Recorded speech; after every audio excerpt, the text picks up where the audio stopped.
नमो भगवते वासुदेवाय। नमस्कार दोस्तों, आज के इस वीडियो में हम सुनेंगे कार्तिक मास महात्म्य के 15वें अध्याय का पाठ। इससे पहले हमने सुना था कार्तिक मास महात्म्य के 14वें अध्याय का पाठ। उस अध्याय में हमने जाना किस प्रकार से जालंधर अपने सभी कार्यों में विचार मग्न था और बहुत ही ज़्यादा प्रसन्न था।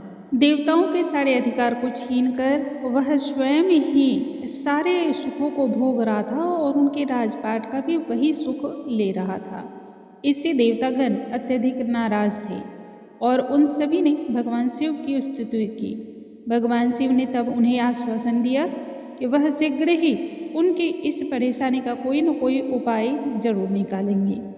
और उनकी ही इच्छा से देवर्षि नारद मुनि तब जालंधर के पास आए और जालंधर को उन्होंने कहा, तुम्हारी जितनी भी प्रशंसा की जाए वह सभी बहुत ही कम है।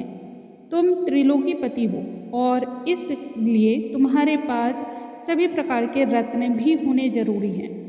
तुम्हें स्त्री रत्न में वह रत्न प्राप्त करने की जरूरत है जो भगवान शिव के पास मौजूद है। कैलाश पर्वत में भगवान शिव की अर्धांगिनी के नाम से जानी जाती है। ऐसी सुंदर स्त्री ना तो आज तक किसी ने देखी है, ना ही कल्पना ही की जा सकती है।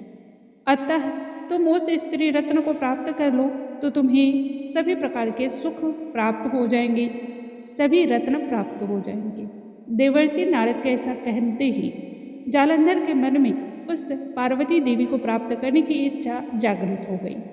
अब आज हम सुनेंगे इसके आगे की कथा, यानी कि 15वें अध्याय का पाठ। आइए सबसे पहले भगवान श्री गणेश का हम ध्यान कर लेंगे और फिर पाठ को आरंभ करेंगे। ओम श्री गणेशाय नमः। ओम नमो भगवते वासुदेवाय। राजा पृथु ने नारद मुनि से पूछा, हे मुनि श्रेष्ठ, तब उस दैत्यराज ने आगे क्या किया, आपके श्रीमुख से सुनना चाहता हूँ। इस पर नारद मुनि बोले, मेरे चले जाने के पश्चात जालंधर ने अपने राहु नामक दूत को बुलाया और उसे आज्ञा दी कि कैलाश पर्वत पर एक जटाधारी योगी रहता है, उससे उसकी सर्वांग सुंदरी मनोहर पत्नी को मेरे लिए तुम मांग कर ले आओ। सुना है उसके जैसी भार्या आज तक ना तो किसी ने देखी है और ना किसी ने कल्पना तक की है। तब दूत भगवान शिव शंकर के पास जा पहुंचा, परंतु नंदी ने उसे भीतर सभा में जाने से रोक दिया। किंतु वह अपनी उग्रता से और अनेक प्रकार के छल का प्रयोग करके वह शिव की सभा में चला गया। शिव के आगे बैठकर दैत्यराज का उसके बाद उसने जो का त्यों संदेश कह सुनाया। राहु नामक दूत के ऐसा कहते ही भगवान शूल पानी के आगे पृथ्वी फोड़कर एक भयंकर शब्द वाला पुरुष प्रकट हो गया, जिसका मुख सिंह के समान था। राहु के इस प्रकार के वार्तालाप को जब उस भयंकर मुख वाले नरसिंह ने सुना, तब वह राहु को खाने की ओर आगे बढ़ा। राहु इस पर बड़े ही जोर से वहां से भागने का प्रयत्न किया, परंतु उस विकराल पुरुष ने उसे बलपूर्वक पकड़ लिया।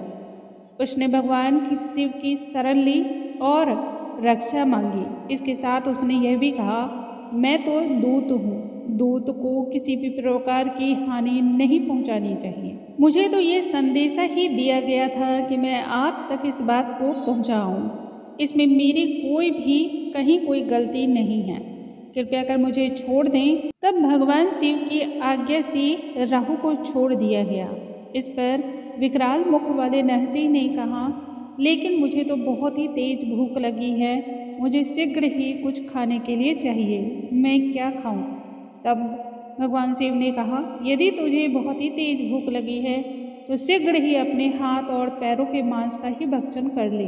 और उसने ठीक वैसा ही किया जैसा भगवान शिव ने कहा था। अब तो केवल उसका सिर ही शेष रह गया था। उसके इस कृत्य को देखकर भगवान शिव प्रसन्न हो गए और अपना आज्ञा पालक जानकर अपना प्रिय गण बना लिए। उस दिन से वह शिव जी के द्वार पर स्वकीर्ति मुख नामक गण होकर के रहने लगा। इस प्रकार से आज हमने सुना कार्तिक मास महात्म्य के 15वें अध्याय को। कल के वीडियो में हम सुनेंगे कार्तिक मास महात्म्य के 16वें अध्याय का पाठ और उस अध्याय में जानेंगे उस विकराल मुख वाले और बहुत ही विचित्र प्राणी की आगे की कथा। किस प्रकार से राहु वहाँ से छूटकर भागा और भगवान शिव ने जालंधर का क्या किया।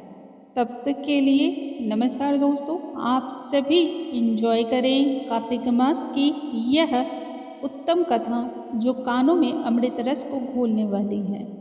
नमस्कार दोस्तों।